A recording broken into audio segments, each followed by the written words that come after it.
दोस्तों, अमेरिका के कैलिफोर्निया राज्य के लॉस एंजलिस में लगी आग ने जबरदस्त तबाही मचाई हुई है।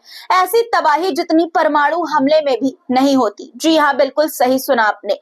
परमाणु त्रासदी से भी बड़ी अमेरिका की ये आग त्रासदी है और ये बात खुद डोनाल्ड ट्रंप ने मानी है। नुकसान देखकर ट्रंप रो रहे हैं। पूरा मामला क्या है आगे बताऊंगी। लॉस एंजलिस में लगी आग से अब कितनी तबाही बढ़ी है, मौत के आंकड़े कितने बड़े हैं और कुछ नई तस्वीरें भी जो सामने आई है आपको दिखाऊंगी। साथ ही ये भी बताऊंगी कि अमेरिका अब इतना मजबूर हो गया है कि उसे जेल में बंद अपने कैदियों का, अपराधियों का सहारा लेना पड़ रहा है। इसके अलावा गजा में सीज फायर को लेकर खबर आ रही है सुबह से कि किसी भी पल, किसी भी वक्त हो जाएगा सीज फायर, लेकिन एक जगह पर पेंच फंसा दिया है। कहां पर इस्राइल ने, यह भी आपको बताऊंगी, इसलिए पूरा वीडियो जरूर देखिएगा। और वीडियो शुरू करने से पहले हर रोज की तरह अपने भाइयों से, अपने बड़ों से गुजारिश करना चाहती हूं कि लाइक वीडियो को जरूर से कर दिया करिए दोस्तों, और कमेंट में जहां से आप हमारा ये वीडियो देख रहे हैं वहां का नाम भी जरूर लिखा करिए अपने नाम के साथ। और जो लोग मेरे कहने से हर रोज लाइक करते हैं उनका बहुत सारा शुक्रिया। चलिए अब शुरू करते हैं वीडियो। द लाइव टीवी, सच सबसे आगे। आदाब दोस्तों, मेरा नाम है मिसबा खान और आप मुझे द लाइव टीवी पर देख रहे हैं। लॉस एंजलिस में लगी आग से लाखों जिंदगियां तबाह हो गई हैं, हजारों घर राख हो गए हैं और पूरा शहर धुएं के गुबार में घिरा हुआ है। लॉस एंजलिस की भयानक वाइल्ड फायर ने ऐसा कहर मचाया है कि खुद अमेरिका के पूर्व राष्ट्रपति डोनाल्ड ट्रंप को कहना पड़ा कि ये तबाही किसी परमाणु हमले से भी ज्यादा विनाशकारी है। जी हाँ, बिल्कुल सही सुना आपने। ट्रंप ने सोमवार को अमेरिकी केबल समाचार चैनल न्यूज मैक्स को दिए इंटरव्यू में, अपने इंटरव्यू में कहा कि ये तबाही इतनी बड़ी है कि मैं इसे परमाणु हमले से भी बड़ा नुकसान मानता हूं। मीलों तक हर चीज जलकर राख हो गई है।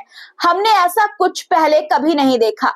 अब कुछ भी नहीं बचा है। जाहिर है दोस्तों, अमेरिका ने गजा को तबाह करने के लिए इसराइल को हथियार दिए। मासूम बच्चों पर इसराइल ने बम बरसाए अमेरिका के दिए हुए, तो लोगों के दिल से निकली आह तो लगनी ही थी। सोचिए, इतनी तबाही झेलने के बाद भी खुद पर ध्यान देने के बजाय, अपनी जनता पर, मासूम लोगों पर, गरीब लोगों पर ध्यान देने के बजाय अमेरिका इसराइल को $8 अरब के हथियार बेचने की योजना बना रहा है। उस पर काम जारी है। जो लोग अमेरिका और इसराइल का समर्थन करते थे वो भी अब सवाल उठा रहे हैं कि अमेरिका फर्स्ट की पॉलिसी पर काम करने वाला अमेरिका इसराइल फर्स्ट बन चुका है। दोस्तों, ट्रंप ने जो तबाही की तस्वीरें सामने आई है उसको लेकर भी बहुत बड़ी बातें कही हैं। क्या कहा है उन्होंने तबाही की तस्वीर और मौत के आंकड़ों को लेकर, बताने से पहले आपको कुछ नई तस्वीरें जो लॉस एंजलिस से सामने आई है वो मैं दिखाना चाहती हूँ। देखिए आपकी स्क्रीन पर तस्वीरें। देखिए कि कैसे महल जैसी इमारतें, लाखों करोड़ों की इमारतें जल रही हैं, जलकर खाक हो रही हैं, राख हो रही हैं, तबाह हो रही हैं।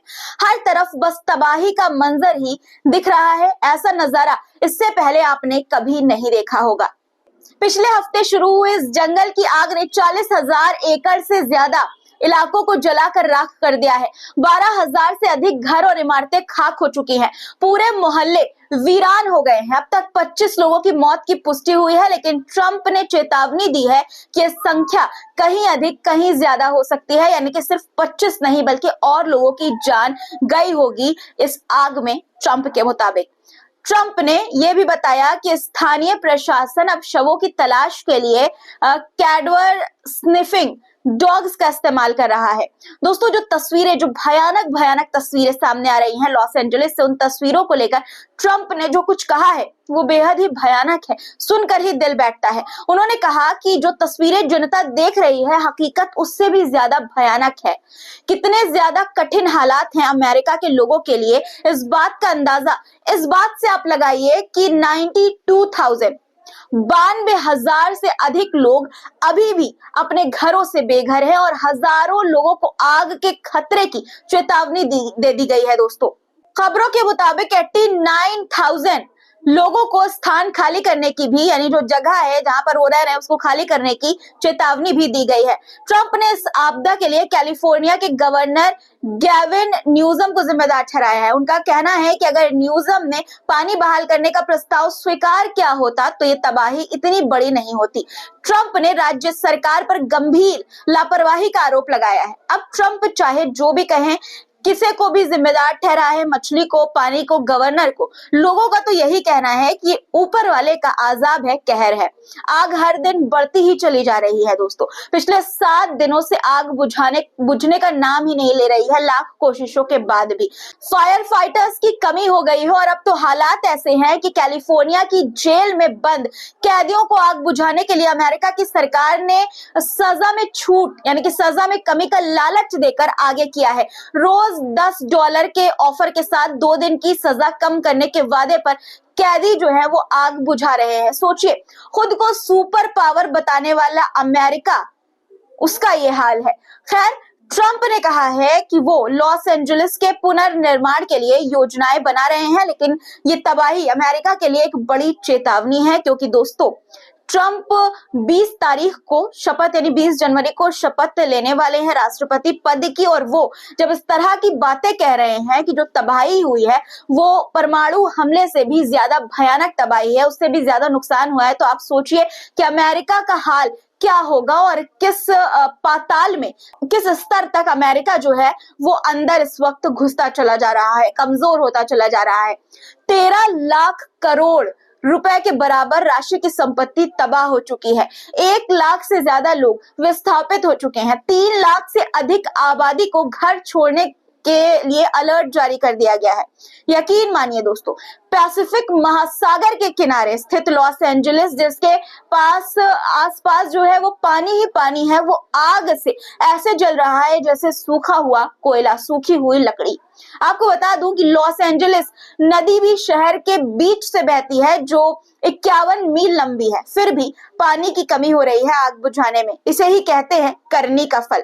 दोस्तों, अब बात करते हैं गजा की। सुबह से ही खबरें आ रही हैं कि इस्राइल और गजा के बीच सीजफायर यानी कि युद्ध विराम किसी भी पल, किसी भी वक्त हो सकता है। खबरों के मुताबिक हमास ने गजा सीजफायर और बंधकों को लेकर मसौदा समझौता स्वीकार कर लिया है। इस्राइल विचार कर रहा है। दरअसल नई सीजफायर डील में एक बड़ी शर्त रखी गई है, इस्राइल का गजा से पूरी तरह से पीछे हटना, लेकिन इस्राइल इस पर पूरी तरह तैयार नहीं है। हारेज अखबार, जो कि इस्राइल का अखबार है, उसके खबर के अनुसार संघर्ष विराम समझौते में जो नजरिम कॉरिडोर के साथ साथ सलाह अल-दीन फिलाडेल्फी एक्सेस से इस्राइल को पूरी तरह से हटने की बात शामिल है।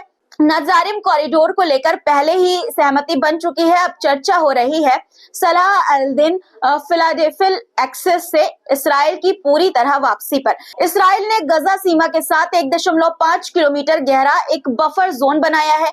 इस्राइल चाहता है कि उसे गजा के अंदर 1 किलोमीटर तक अपनी मौजूदगी बनाए रखने की अनुमति मिले, जबकि हमास इस जोन को सिर्फ 0.5 किलोमीटर तक सीमित करने की मांग कर रहा है।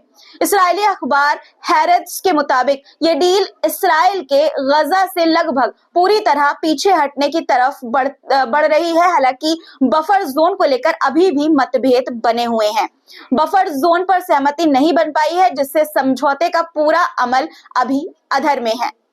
दोस्तों, अगर डील सफल होती है तो गजा के लोगों को थोड़ी राहत मिल सकती है, लेकिन अगर बफर जोन पर सहमति नहीं बनी तो यह सीजफायर लंबे समय तक टिकना मुश्किल है। एक तरफ लॉस एंजलिस में लगी आग से अमेरिका हलाकान परेशान है और दूसरी तरफ यमन ने इस्राइल को परेशान किया हुआ है मिसाइल दाग कर। आपको तस्वीरें दिखाती हूँ, वीडियो दिखाती हूँ। देखिए ये वीडियो, ये उस पल का वीडियो है, ये वो मोमेंट है जब आज यमनी मिसाइल कब्जे वाले फिलिस्तीन के आसमान तक पहुंच गई। देखिए, शुरुआत में देखने से लगता है कि जैसे कोई टूटता हुआ तारा टिमटिमा रहा है, लेकिन ये यमन का मिसाइल है, कोई टूटता तारा नहीं, कोई एरोप्लेन, कोई जहाज नहीं। यमन के रॉकेट्स कब्जे वाले यरूशलेम के आसमान में चमक रहे हैं और इस्राइल को अपनी ताकत का एहसास करा रहे हैं। पूरे इलाके में रेड अलर्ट है। ये मैप देखिए दोस्तों, पूरा लाल रंग से रंगा हुआ है। हर तरफ सायरन की आवाज गूंज रही है। इस्राइली सेना के प्रवक्ता के मुताबिक यमन के दागे गए मिसाइल के बाद मध्य इस्राइल के कई इलाकों में अलर्ट जारी हुआ है। यरूशलेम, तेल अवीव और उत्तरी अशदोद में भी धमाकों की खबरें हैं। देखिए एक और यमन के मिसाइली हमले की फुटेज आपकी स्क्रीन पर। दोस्तों, एक तरफ अमेरिका जल रहा है और दूसरी तरफ इस्राइल यमन के हमले झेल रहा है। हालात दोनों के ही खस्ता हैं। बुरी तरह से अजाब अमेरिका पर बरस रहा है। दोस्तों, आपकी क्या राय है? आज के लिए फिलहाल इतना ही। कमेंट में अपनी राय जरूर लिखिएगा। फिर मुलाकात होगी आपसे कुछ नए मुद्दों के साथ। तब तक के लिए अपना ख्याल रखिएगा, क्योंकि ख्याल रखना बेहद जरूरी है। खुदा हाफिज।